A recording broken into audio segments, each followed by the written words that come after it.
پس معتبر روایات کے مطابق جناب حضرت بی بی رملہ الکبریٰ بنت امیر المومنین حضرت علی ابن ابی طالب علیہ السلام واقعہ کربلا میں موجود تھیں اور اہل بیت طاہرہ علیہ السلام کے قافلے کے ساتھ قید ہو کر کوفہ و شام بھی گئیں۔ جناب حضرت بی بی رملہ الکبریٰ بنت امیر المومنین حضرت علی ابن ابی طالب علیہ السلام کا مدفن معتبر اور مستند روایت کے مطابق دمشق یا شام کے مشہور قبرستان باب الصغیر میں بتایا جاتا ہے۔ جناب ابو الحیاج عبداللہ بن ابو سفیان بن حارث بن عبد المطلب علیہ السلام کا تعارف۔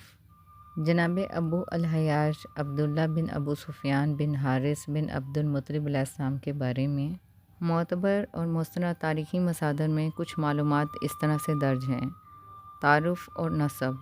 یہاں پر تذکرہ جناب حضرت محمد مصطفیٰ صلی اللہ علیہ وآلہ وسلم کے چچا زاد بھائی ابو سفیان بن حارث بن عبد المطلب علیہ السلام جو بنو ہاشم سے تھے ان کا ہے، نہ کہ بنو امیہ والے ابو سفیان بن حرب کا۔ جناب ابو الحیاج عبداللہ بن ابو سفیان بن حارث بن عبد المطلب علیہ السلام کا شمار ان جلیل القدر اصحاب میں ہوتا ہے جو اہل بیت طاہرہ علیہ السلام کے وفادار رہے۔ القاب و کنیت۔ ان کی کنیت ابو الحیاج تھی اور ان کا نام عبداللہ تھا۔ شیعہ کتب میں تذکرہ۔ شیعہ رجال اور تاریخی کتب میں ان کا تذکرہ بنو ہاشم کے ان افراد میں ملتا ہے جو رسول اکرم صلی اللہ علیہ وآلہ وسلم کے وفادار رہے اور ان کی نسل سے کئی معروف شخصیات پیدا ہوئیں۔ یعنی تاریخ میں یہ تذکرہ کیا گیا ہے کہ ان کی اولاد میں سے کچھ افراد نے اسلام کی خدمت کی اور اہل بیت طاہرہ علیہ السلام کے ساتھ مخلص رہے۔ اور تاریخ میں یہ بھی تذکرہ کیا جاتا ہے کہ جناب حارث بن عبد المطلب علیہ السلام نے جناب عبد المطلب علیہ السلام کے ساتھ چائے زمزم کی کھدائی میں مدد کی تھی۔